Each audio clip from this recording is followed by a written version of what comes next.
téléspectateurs d'Amani TV, bienvenue. Aujourd'hui, nous allons parler de l'histoire du prophète Haroun. Il est considéré comme un prophète et un messager de Dieu et il est mentionné dans le Coran à plusieurs reprises, mais souvent à côté de son frère, le prophète Moussa. Haroun a joué un rôle très important dans l'histoire des enfants d'Israël, Bani Israël, notamment lors de leur libération de l'esclavage en Égypte. Et Haroun était éloquent, d'ailleurs c'est pourquoi Moussa a demandé à Dieu de l'associer à sa mission. Lorsqu'Allah a donné l'ordre au prophète Moussa de transmettre son message, ce dernier a demandé à son frère Haroun de l'aider. Et Allah a autorisé Moussa à être suivi par Haroun dans sa mission avec le pharaon, mais aussi dans la lutte avec son peuple. C'est alors que Haroun devient également un prophète et le Coran en a parlé en disant, en effet, nous avons apporté à Moussa le livre et lui avons assigné son frère Haroun comme assistant. Haroun était l'assistant donc du prophète Moussa dans sa mission prophétique. Et d'ailleurs, lorsque Moussa a été chargé par Dieu de libérer les enfants d'Israël de l'esclavage en Égypte et de les conduire vers la terre promise, Haroun l'a soutenu dans la mission malgré les oppositions auxquelles ils ont été confrontés.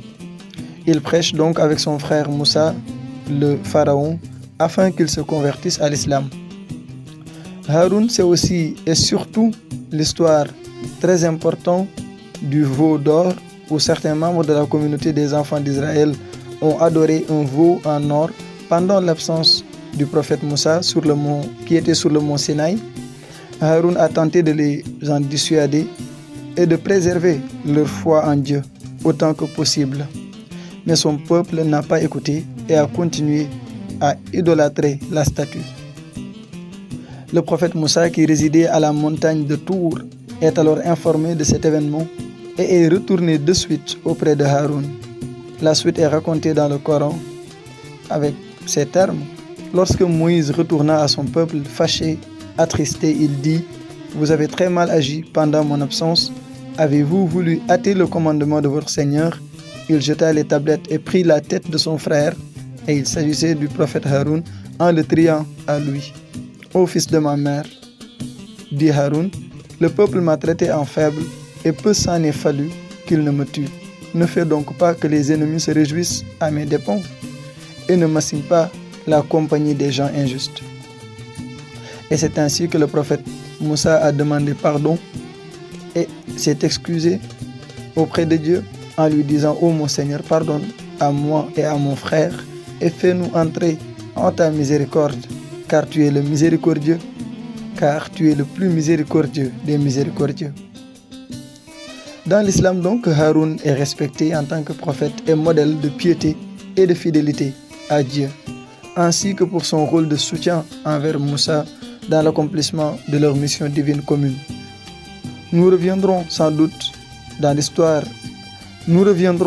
avec l'histoire du prophète Moussa qui sera sans doute plus longue, mais beaucoup de leçons peuvent être prises si on réfléchit bien à l'incident du veau d'or par exemple en ce qui concerne Haroun. On voit que c'est un événement qui nous met en garde contre l'idolâtrie et la désobéissance à Dieu.